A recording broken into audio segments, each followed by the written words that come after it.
There is no real need for me to introduce our President, Anna-Maria Cauce, to you. We know this president. She is ours. Her leadership is in part what makes us who we are here and now as a university and a community.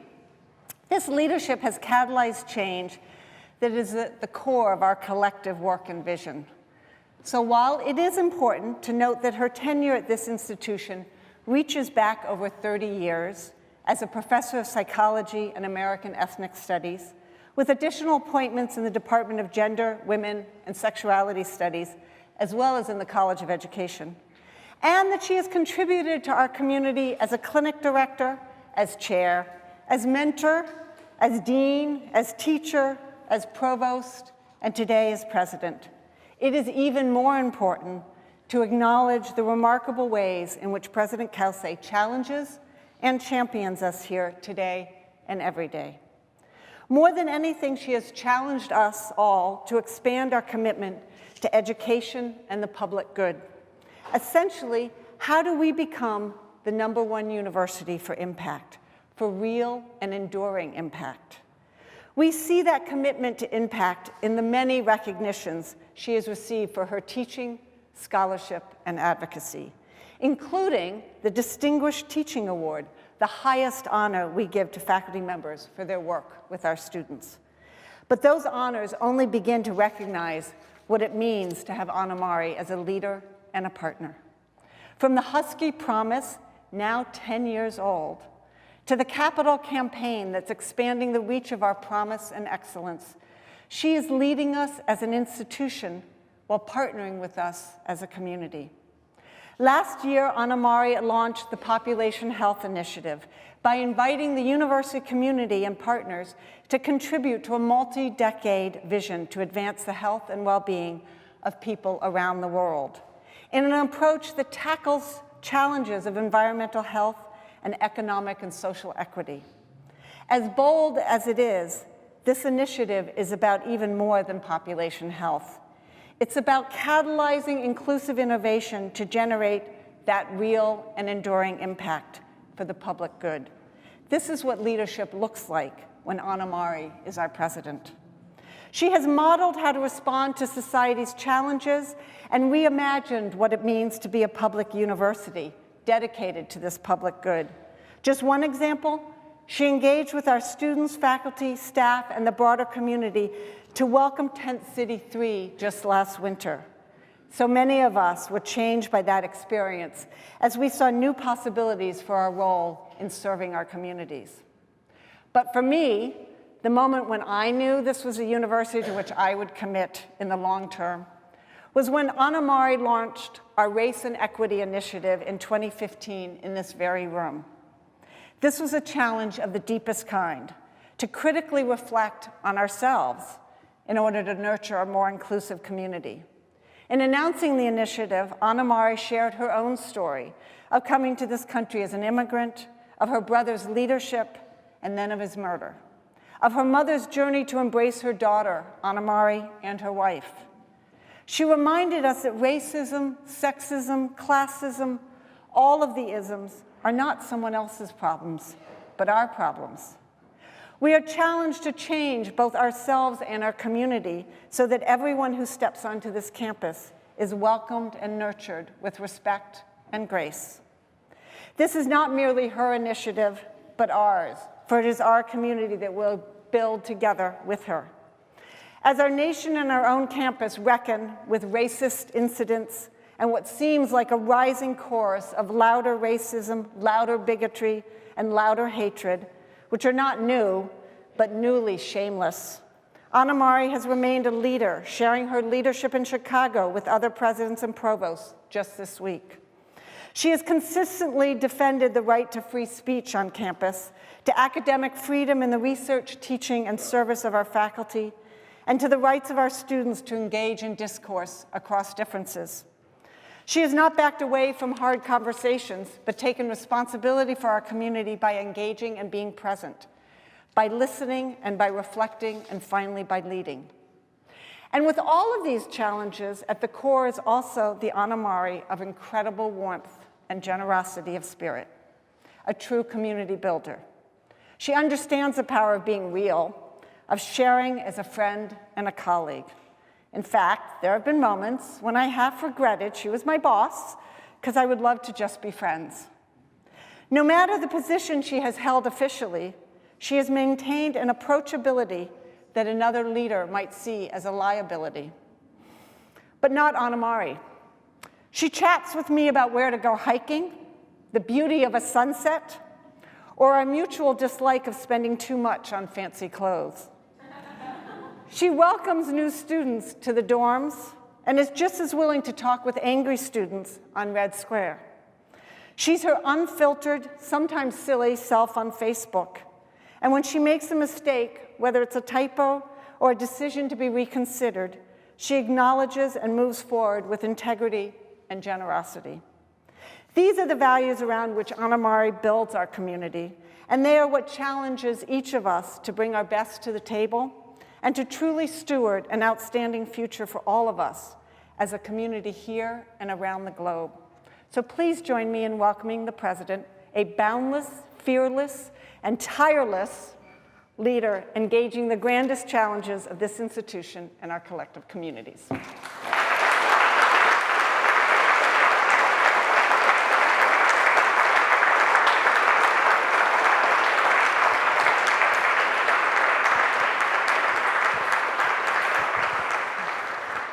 Now I'm feeling a little pressure. Thank you so much, Thaisa. That was just lovely, and I'd say it's certainly what I aspire to. I'm not sure that I get there all the time.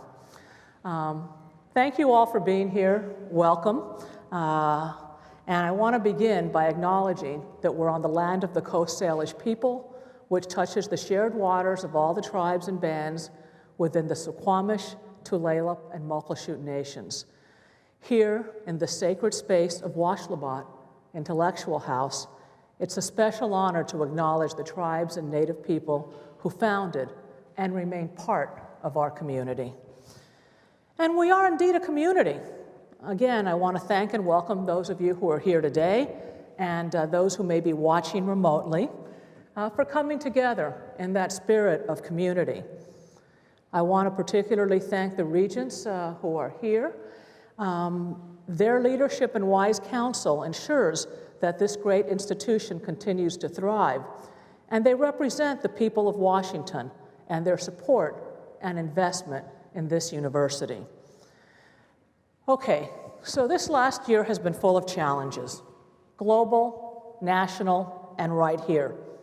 A lot has been thrown at us.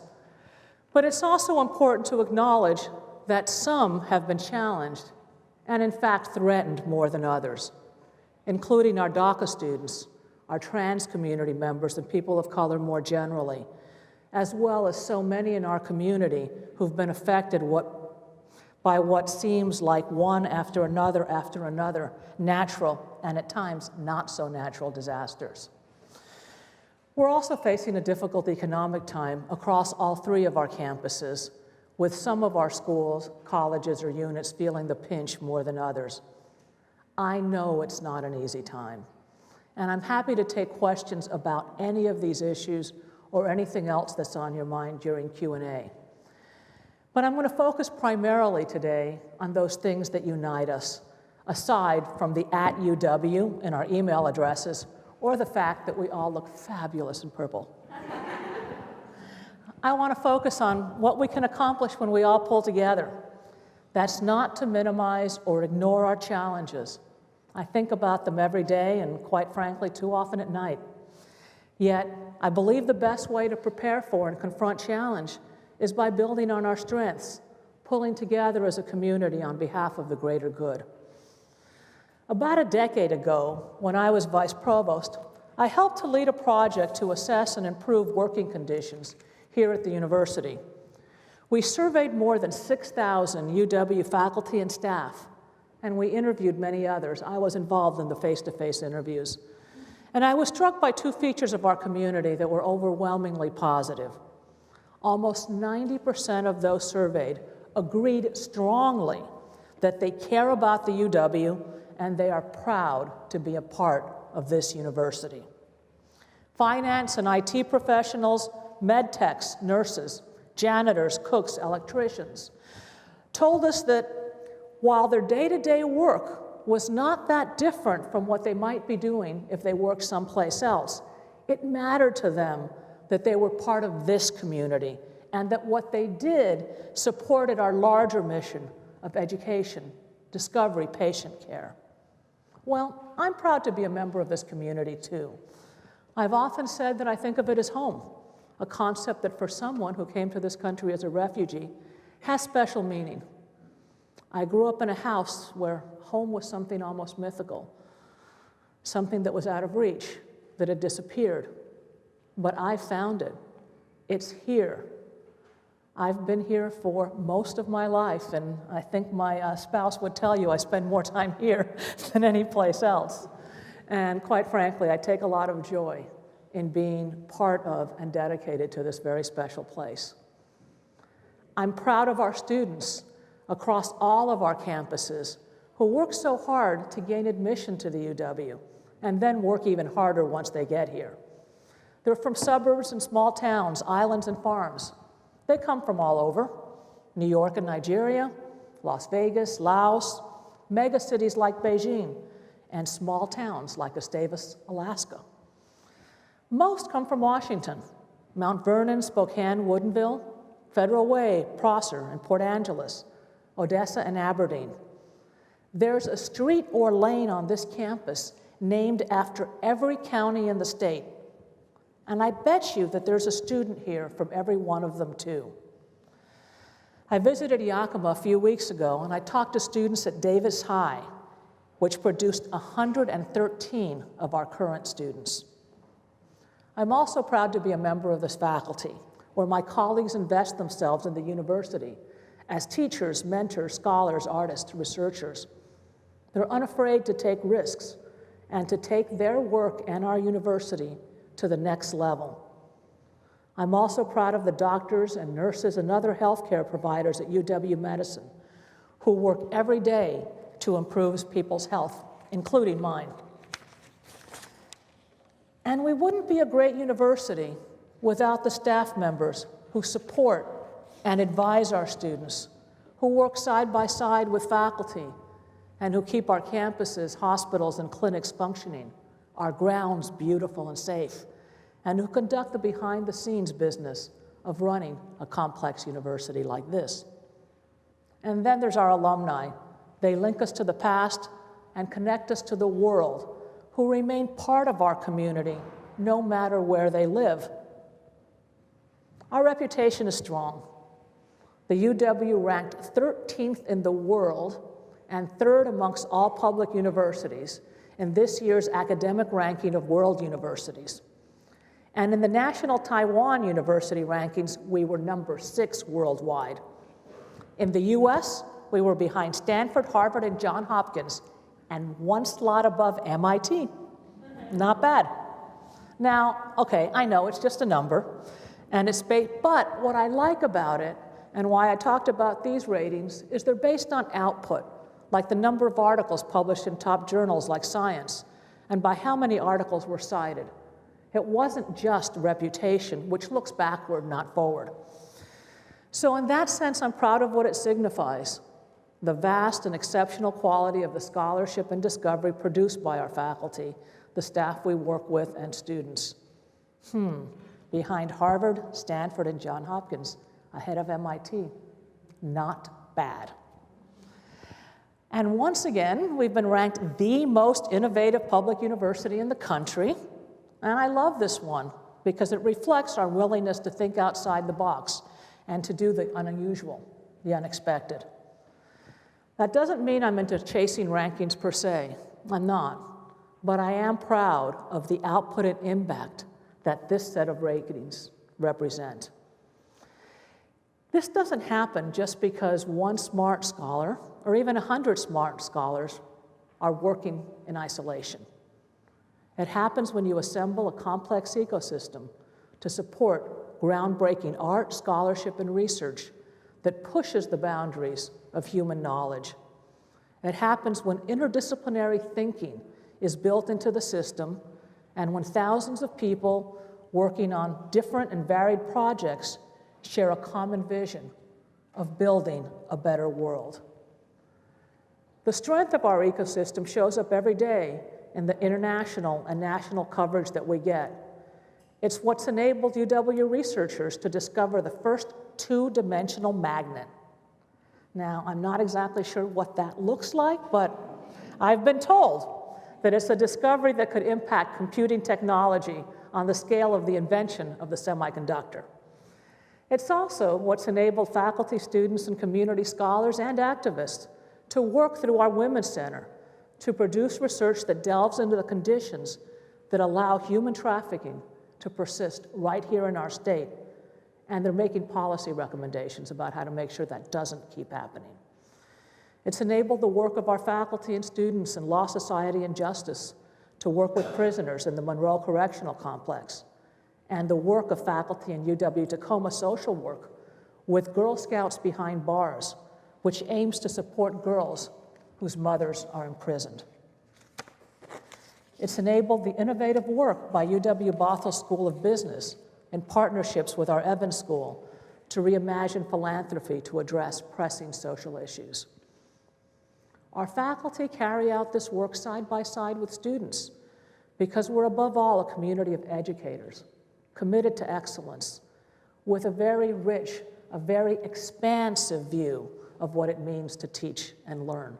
It's not just about what happens in the classroom.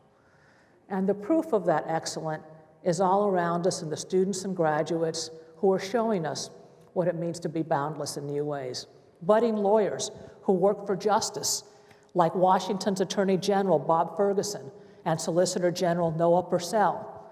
Both alumni, they're former leaders of student government, and they brought the court case that halted the travel ban. Or in Elise Washines, a graduate of our math program and a Cauce scholar. She's now manager of the Yakima Nation's higher education program and assistant professor of math and education at Heritage University. I met with her too a few weeks ago, and she's helping to create a pipeline of Native students into a higher education. Here, we have 17 students from the Yakima Nation on our campuses, but also across the state. It's also in Sophie Knopp. She was our student body president at UW-Tacoma. She graduated with a degree in computer science last year, and now she's a Fulbright scholar conducting ethnographic participatory research in Cambodia to help identify STEM potentials in students. When she finishes up, she hopes to enroll in the Seattle campus's program in human-centered design. She's another double dog in the making. And since I first put this together, one of our alums won a Nobel Prize.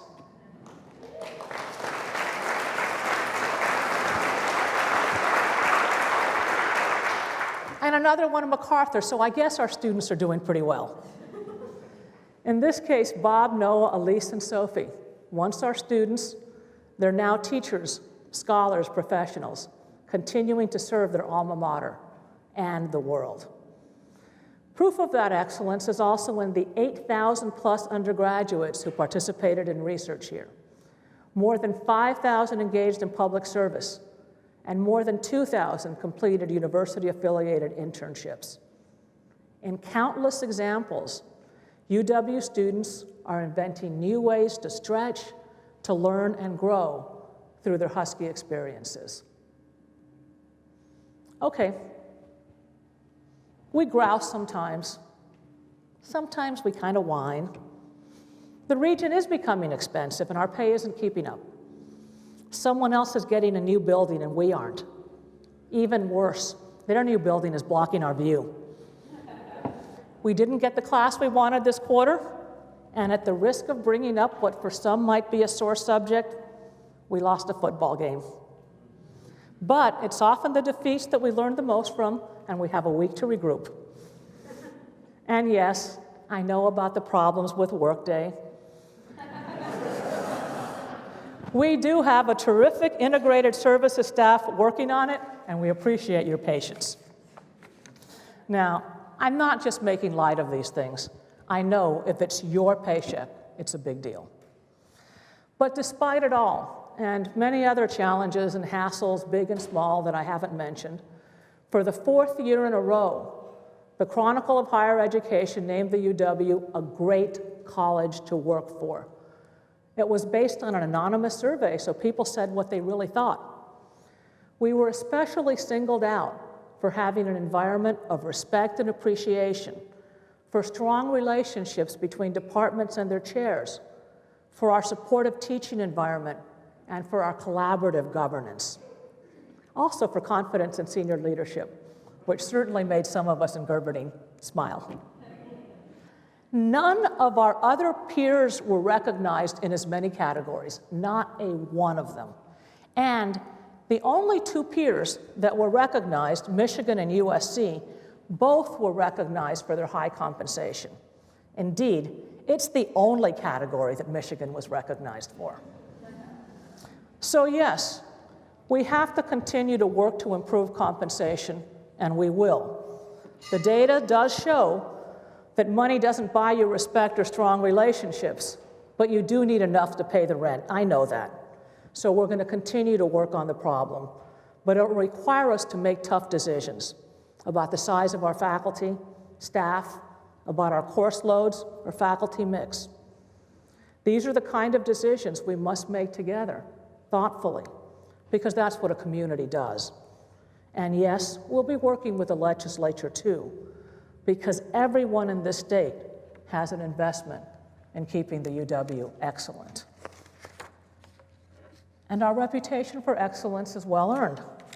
It's based on what we're doing today and tomorrow, not yesterday. We're not doing it by being selective, by taking pride or scoring points for the number of students we turn down. In fact, almost 60% of in-state undergrads who apply are offered admission on the Seattle campus, and it's even higher in Bothell and Tacoma. Still, I'll be honest, we turn down more than I'd like, which is why we keep growing. We strive not to be selective, but inclusive. We know that to build a better world, we need all hands on deck, working together. That's why a decade ago we started Husky Promise. I'm deeply proud of the impact of Husky Promise and what it does for students like Carolyn Raimundo, the child of immigrants, a biology major. She's volunteered her time in health clinics as close as South Seattle and as far away as Vietnam.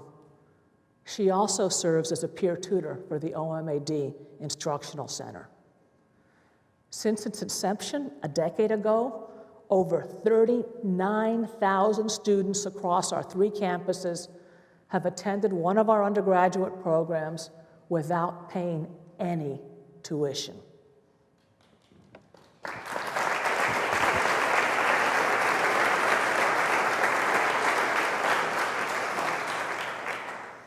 Today, roughly 30% of our UW undergraduates that are residents are attending through Husky Promise. That's about 10,000 students today. That's the size of a not-so-small university. Who says we don't have a free college in our state? It's right here on our campuses. Now, our excellence comes from the diversity of our community. Its breadth and depth allows us to do things that hardly anybody else can, to work across disciplines, to tackle big, audacious problems. The inclusivity and comprehensiveness of our community is our competitive advantage. Our Population Health Initiative is a perfect example. It might be called a presidential initiative, but it's anything but top-down. It weaves together strands that were already there. It's built on our strengths in data or e-science, on the comprehensiveness of our health science, on our nursing, social work, and education programs on all 3 of our campuses, on our language and cultural studies programs, and on the biggest college of the environment in the country. That's why we have a Fortune 500 company that can't be named yet, the Aga Khan Development Network, and the China CDC as partners with us on exciting initiatives to improve health in Central America, across Asia, and in Africa. But we're also making those connections throughout our state and region. The Institute of Health Metrics and Evaluation has partnered with King County to produce a study of health disparities. Men right here in our county, depending on where they live, might have an 18-year gap in life expectancy. We continue to be in active discussions with King County on ways to expand our collaboration and support our public mission. One of the things that make us boundless is, in fact, those deep connections that we have here between the global and the local. And while we're speaking of boundless, the strength of our community is seen very obviously in the Be Boundless philanthropic campaign. It's been a tremendous joy to see how deeply our public mission has resonated with the broader community. We have alumni who are founding scholarships in part because they too were scholarship students. We have alumni my age who still can pull out the letter that says, "You have been admitted and you have a scholarship." And they've been carrying this around folded up in their pocket or, someplace in their drawer for 50 years. It's also because even for those that didn't come to this university, our mission resonates. Last year, our campaign drew in a total of $542, and let me not forget, $0.2 million. That's more than any other public university in the country. But even more impressive is the over 150,000 donors who contributed, an institutional best. Most of those contributions were under $500. We describe the campaign as historic because of its ambition, $5 billion by 2020. In fact, it's the most ambitious campaign of any public university ever, and we will reach our goal. But I hope, what I think history will remember is not the number, but the impact that number represents. The hundreds of thousands of people who saw in this campaign an opportunity to serve a mission greater than themselves. To all of you, thank you. Community is also about our values and about the way in which we work together, how we recognize and support the contributions of all our members. That's why we continue the work on race and equity. I'm grateful for the committed and passionate work that co-chairs Ed Taylor and Ricky Hall and the entire steering committee are doing in leading this important work. To date, over 1,000 faculty and staff have participated in diversity training, and thousands of students have participated in difficult conversations, confronting their own biases, and helping us identify and examining institutional policies that might be exclusionary or biased. From student activists who played a key role in the inception of OMAD, and happy 50th anniversary to OMAD.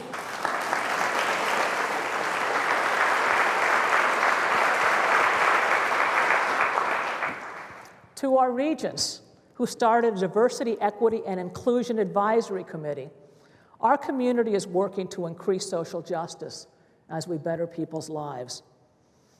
A wonderful and recent example of what we can do when we work together is reflected in our brand new licensing agreement with Nike. And I bet you there's people who never thought I'd be bragging about that from the stage. This was signed just last week.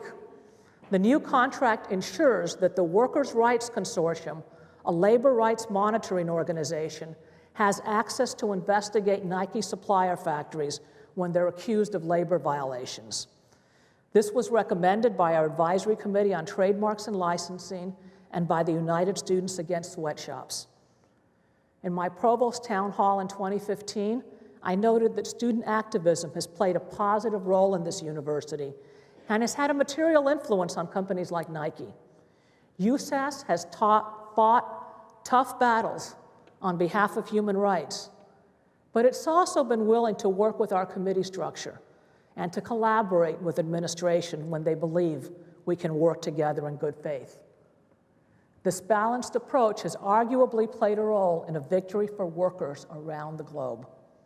It's just one more example of what we can do when we come together as a community, recognize our common values, our belief that what people have in common is far greater than what divides us.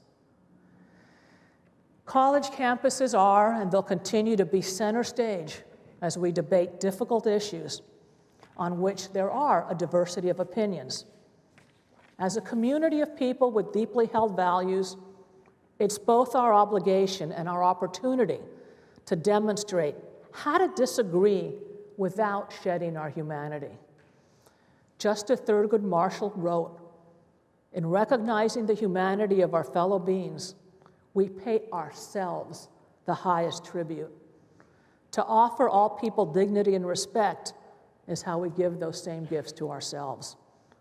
Our values underpin our support for DACA students and our assertion that Black lives matter. It's why we stand against white nationalism, trans and homophobia, and against the targeting of people based on race, gender, nationality, or faith. Our values include respect for science, truth, reason, and evidence. We honor them when we advocate for federal investment. We honor them when we work for human rights and dignity, whether for our neighbors suffering from homelessness or for coffee plantation workers in Latin America. And we live up to them when we protect our shared planet in ways that are fair and equitable. We value diversity, both as a moral good and a practical need for everyone's creativity, passion, and intelligence.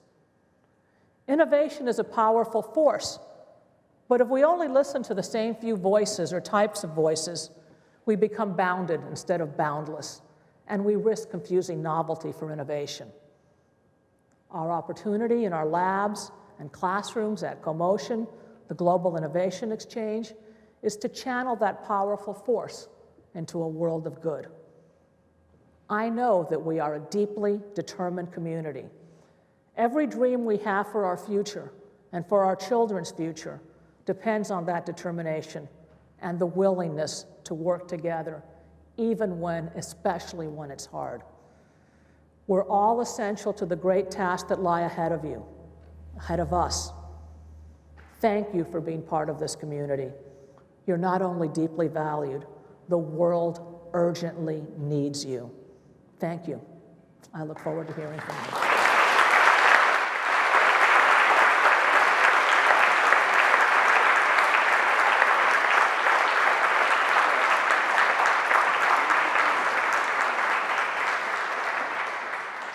If you have a question, please make your way to one of the microphones in the aisle. For anyone with accessibility needs, please raise your hand and an attendant will bring a microphone to you. While people are making their way to the microphones, we'll begin with a question that was submitted via email. This is from Beth Hammermeister, Manager of Physical Operations in Genome Sciences, who writes, "Dear President Cauce, while construction of new buildings on the Seattle campus continues apace, funding for maintenance is inadequate. Departments across campus are frustrated because maintenance of all kinds, including routine maintenance such as window washing, carpet cleaning, power washing, preventative maintenance, and the $1 billion in deferred maintenance is woefully underfunded. 1, are you working with the Provost and the Board of Regents to find creative sources for funding?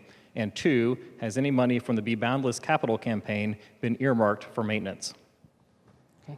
Well, thank you. There's no question that we struggled with deferred maintenance, and it brings up the sore issue of the capital budget this year, which still hasn't been funded.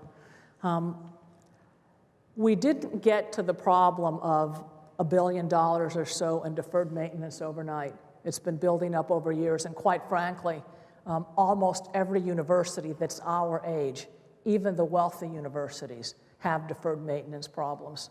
We do work together to create a hierarchy of what's most important. For example, making sure that we have, seismic stabilization.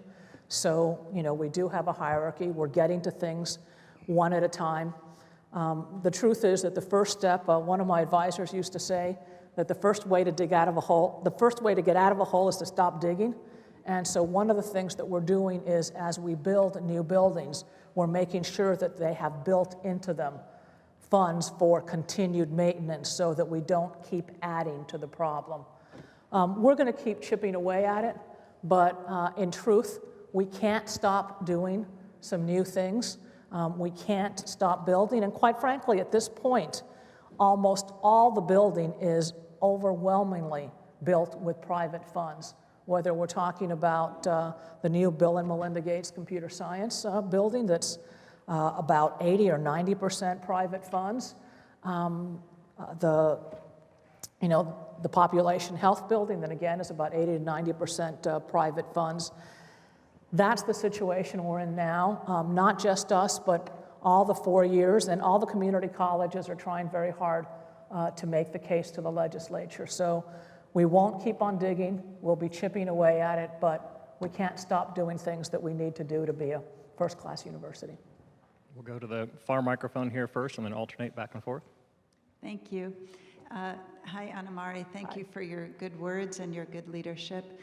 I'm Amy Hagopian in the School of Public Health. I also serve on the board of American Association of University Professors and on the steering committee of the Faculty Forward Union. Both those organizations are worried about our shifting of balance to private sector support and away from the state of Washington. I personally direct a master's degree program that is in the now Continuum College, used to be professional and continuing education. And now more than half the master's students on this campus are in programs that are self-sustaining, meaning they are paying the fully loaded cost of their education with no support from the state of Washington. My students are paying $50,000 for their master's degrees, which in public health is just not a good fiscal investment. So we now have this parallel track of two different kinds of master's degree programs, privatized and those still in the public sector. And I would urge us to make some efforts to figure out how to make a single payer system that is appropriately subsidized depending on what people are going to earn when they graduate. But running parallel track systems is really duplicative, really expensive, really complicated, and sucks up lots of staff time. Okay, thank you for, you're absolutely right in terms of not having the kinds of state support that we need and relying more on private support. It's a perfect example in terms of how we're building new buildings, so it's happening everywhere. I do want to take just a little bit that they're not 100% self-sufficient. They're not, faculty members who teach in them often have their benefits paid other places. They're often not paying full rent, but the subsidies are quite small compared to everything else. And we do have, I'm less concerned about that when you have programs where students are going to go out and work in the private sector and be able to pay it back relatively easily. I'm more worried about that in programs like public health or in other healthcare professionals where they aren't going to be making teachers, social workers. That's one of the things that I say when I go down to Olympia, and I urge you to come down with me. I know that we know some people in common that are on our side, but we need to get more. One of the things that often happens in Olympia that I find, particularly troubling is higher ed gets set up against social services. And one of the things I say, look, if you care about social services, you need social workers who are going to be able to work at your settings, and we're graduating them, and if their debt loads are too high, they're not going to be able to do this public work. So, please come down with me. Let's continue to make the case. I do think that we want to involve faculty more. I think the hardest case is for graduate education. Somehow it's hard enough to get them to focus on undergraduate education, and that's something I've been talking about. But let's work together with Faculty Senate and let's try and make the case, because you're right. This close microphone. Good evening, I'm Alexander Tufeld, I'm from The Daily, and I had a question for you. What will the college do to respect speech on campus while also protecting students from white supremacists, neo-Nazis, and other dangerous extremists? Your question is well-timed, and I'd urge you to look. I just blogged about that because I was at a conference at University of Chicago where we talked about those kinds of issues. There are various viewpoints as to, why we respect or honor the First Amendment. I want to be clear, there are some people who say it's for educational purposes. I think that we have speakers who absolutely, there's nothing educational about what they have to say. It's not that I do think we learn more from tough debate.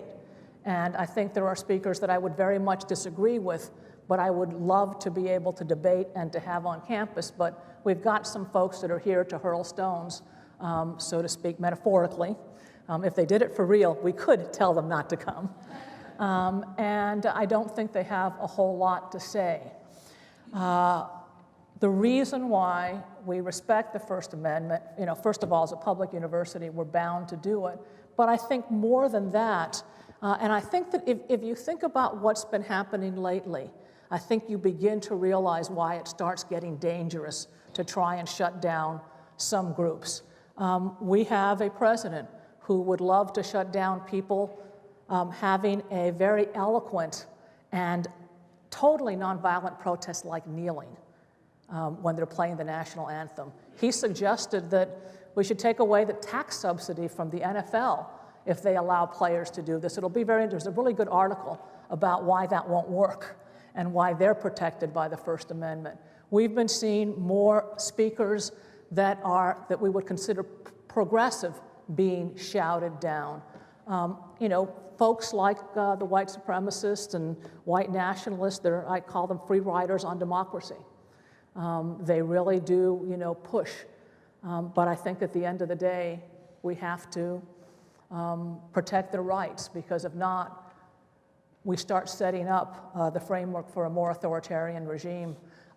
We have to realize that when you say that we should not allow those speakers on campus, what you're in essence saying is you want to give the government control over what gets said. And I don't think this is the time to be having that discussion, quite frankly. What I do think is that we might want to think together about how to be strategic, because at times some of these protests are giving them exactly what they want and are giving them more of a stage rather than not. Thank you. Go ahead. Good evening. Thank you for your remarks. My name is David West. I'm a UW Evans School graduate, and I work with the U District Alliance for Equity and Livability. At the Regents meeting last week, there was a presentation by community and labor representatives about the UW master plan after the staff presentation. And after those presentations, which focused on concerns about the impacts of the UW's development and growth plans over the next 10 years on affordable housing, transit, and childcare, Regents Rogelio, Rice, and Tamaki all wondered why those issues weren't being addressed in the master plan. And I'm wondering if you are open to having that discussion and making sure that those topics and their impacts are addressed in the master plan. Absolutely. One of the things that we've just done recently is we opened we're building, I shouldn't say we opened, it's not ready yet, but in essence, an apartment housing complex that has 150 units that are all for low-cost housing, with actually UW staff and faculty and students being the first priority for those affordable housing units. We are as concerned about the affordability crisis in this region as our community is, because we have to hire faculty and staff. We have to attract graduate students. And when they put in these prices, the prices of housing, it makes it much more difficult for us to do this. So we will be working together, and we're beginning, some of how I would consider this is going to be a bad analogy, so please forgive me, but in some ways I think about the affordability crisis here a little bit like climate change. And what I mean by that is not that climate change happens, but what's happening because of man-made emissions, et cetera, is it's happening so rapidly that we can't adapt to it quickly enough. That's what's happening here. Quite frankly, 5 years ago, I would not have thought we'd be talking about the prices that we're talking about now. They've happened so quickly that, quite frankly, we don't have the plans that we should. We need to be thinking about, I never thought that we'd be talking about, thinking about, faculty and graduate housing the way that that New York and Boston and we see in, in San Francisco. These are issues that are very much front and center for me. There's a number of things that keep me up at night, and affordability is one of them. Because, we talk about tuition all the time. Quite frankly, the cost of living is higher than tuition, at least in Seattle. And, we've got graduate students, we've got faculty, we've got staff, and it's much better when they can get here quickly. The light rail, hopefully, may give us some possibilities of doing some of that growth at the end of the line, but we'll work together on that. Thank you. I worry about it too. Go ahead. Hi, I guess my question was, I was concerned about certain maintenance in certain buildings across campus, especially new ones, specifically Denny, because when I was just in there today specifically, it was very, very extremely warm, and I was concerned because I was like, well, isn't it supposed to be air conditioned? And I don't know, I've always considered, well, I thought all the new buildings were supposed to have some sort of air conditioning, and even my professor brought up that it was warm as well, so I was just curious about that certain aspect of temperature and keeping cool in the classrooms. Yeah, I think that right now, let's come back and, and let me know how you're feeling about 2 weeks from now. And the reason why I'm saying, no. The reason why I'm saying now is we are going through a transition from warm to cold, and I think all our buildings are, trying to get it just right is taking a little bit of time. Yours is too cold, mine is too hot, but, I think as we start getting into a more stable weather pattern, I hope we won't see that. Billy Kreuter, School of Public Health and alumnus of Evans. You talked a short while ago, without naming him, about the Milo confrontation, and you would have to agree, I think, that the police response from the university police force was at best inadequate.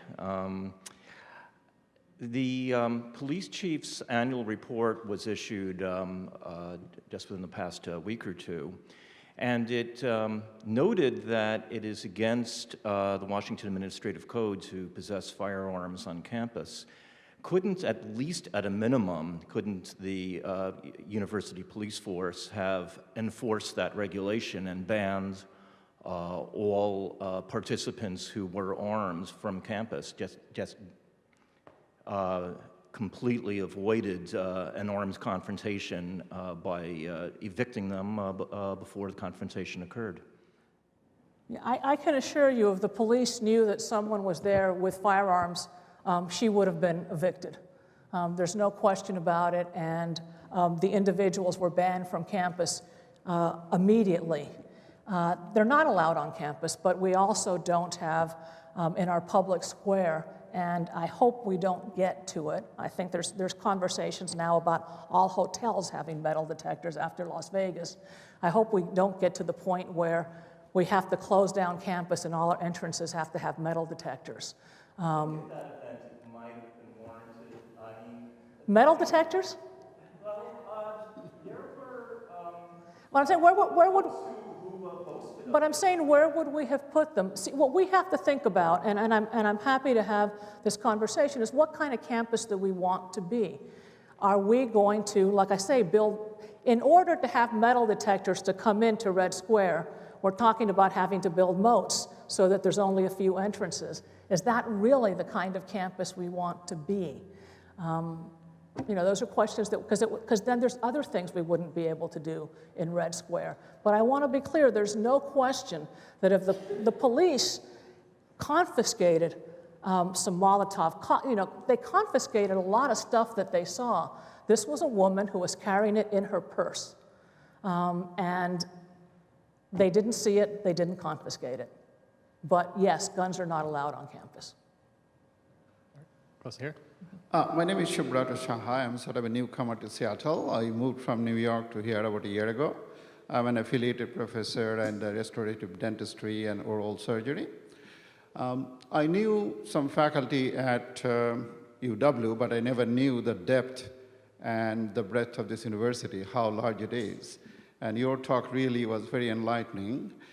I've been following UW Today on student papers and local paper, and I'm very impressed with your leadership, how much you have made inclusiveness and diversity as a part of the university. So that's wonderful. I actually organized a meeting called Ethics in Biology, Engineering, and Medicine. I sent a letter, and I would like to invite you. That would be in Miami next year. Because of your views, it would be wonderful to have you there. My question is a little bit, you talked about the state of union of UW, and that's the purpose of this talk. But if you look into the country as a whole, or our whole planet, do you feel more positive that now than compared to 10 years? Are we moving in the right directions? I would like to know your feelings. Well, you know, one of the things that we were talking about at the conference in Chicago on free speech was that there were some people who shall remain nameless who were kind of going, college students today, you know, as if all of a sudden, you know, things are worse today, they're more coddled, they're this, they're the other. I pointed out to them that when I first left home, it was for graduate school. I was in graduate school at Yale, and I was in a hall where the room had two rooms. There was a big room with a fireplace and a window seat. Then there was a little bathroom. Then there was a small room that basically held a cot, and it was cheaper, so I did have that room. But the reason why the difference in the two rooms is they were for Yale students who brought their valets. Talk about coddled. You know, talk about not being exposed to diverse opinions. You know, I mean, I think that the way I feel about this moment in time is it's the best of times and the worst of times. I mean, I don't have to begin to get to express the worst of times. We're all familiar with them. I think that last year at this date, we were at a more innocent time. And I think that, you know, we have been reacting to a lot of negative. But I also think when I think about some of the amazing work that our students are doing, you know, with a reach. I mean, they're doing things that have global impact. The way that our departments are working together to do great things like the Population Health Initiative, we actually understand, we can diagnose communities. Yesterday, I was at, there's the ARCS Luncheon. It's a group of women, actually, who have been funding scholarships for science.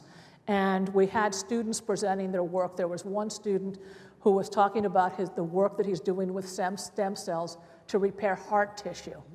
There was another student who is using basically your phone to, it was really fascinating. You can put your finger on the camera and somehow it can look at the color of your blood. Don't ask me how, and diagnose anemia. He is taking his program into the Amazon to pilot test how well it's working. I mean, there's stuff that to me is just magic going on. I also think that people are beginning to organize in ways that perhaps we had gotten kind of a little lazier in the past. So I see, you know, I'm energized by both. I'm a clinical psychologist by training, and one of the things that research tends to suggest is it's during times of crisis that things become unsettled, where it's most possible to have change. I think we need to get together and be very strategic about what we want that change to look like, because I do think it's more possible now than during periods that are more stable. So the answer is yes and no. Thank you very much. We have time for one more question. Yes. Good evening, President. My name is Michael Vargas. I am an economics major here at UW, and my question is the following. What is being done by the University of Washington to protect academic integrity from undue donor influence? Now, my question is motivated by the fact that the Charles Koch Foundation has donated around $17,000 to the University of Washington. This same foundation has been documented by the Uncoke My Campus campaign at Florida State University to have influenced course syllabi, in which professors were to teach their Koch-approved courses. This goes without saying, but the Koch Foundation has donated millions to FSU. So what is being done to ensure what happened at FSU does not happen here at UW? Thank you. Okay, well, I don't know the specifics of what you're talking about. Please make sure that, please email me the information. I can certainly tell you that $17,000 isn't enough for, but what I can say is I've been here a long time, and when I was chair of psychology, there was a foundation that actually wanted to give us a significant amount of money with 6 zeros and some big numbers in front. And we were very excited about it. We actually spent some money ahead of getting the dollars. Then all of a sudden, we were asked that they wanted to see the papers that were coming out of the research that was funded by it. They made very clear that they didn't want to be, that they have nothing to do with whether they got published or not, they just wanted to see them. We walked away. As a university, we walked away because there was no way that we could ask our faculty or wanted to ask our faculty to do that, even if it was with the understanding that nothing would happen. So, I can assure you, that if someone is giving dollars, either for something that's not a priority, something we're not interested in, we've said no before. We say no. This is going to sound really simplistic, but just as an example, there are people who want to donate artwork, but we already have a lot that's stored, et cetera, and if it doesn't fit into what we want to do, we say no. And we would say no if someone is donating money that we somehow feel is tainted. So please let me know about this particular, and we'll look into it. All right, that's all. Okay, let's eat. Thank you.